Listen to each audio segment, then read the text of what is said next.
এত সহজ না ভাই। এই যে ফিরে নিয়ে এসে বইছি, এই যে ফিরে গোয়ারতলে দিয়ে বসে দানা তুলতেছি আর খেতে কামলা লাগাইতেছে। ভাই এই যে কি কষ্ট,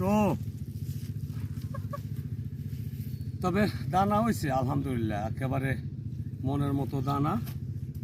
এর চেয়ে ভালো আর দানা হয় না, খুব ভালো দানা।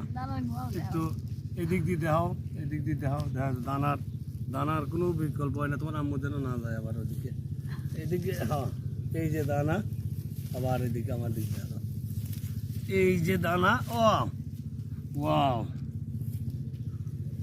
এরকম 400 আটি লাগে, এরকম 400 আটি লাগে 1 বিঘা জমি হতে। এই একটা আনুমানিকে আমরা তুলি, দেখা যায় 350 400 এরকম হয় একটা 1 বিঘে জমি। 1 বিঘে জমিতে এরকম 400 আটি দানা লাগে। কাল টান দিলে উপরায় আসে। কয় দাও, ছাড়ি দাও।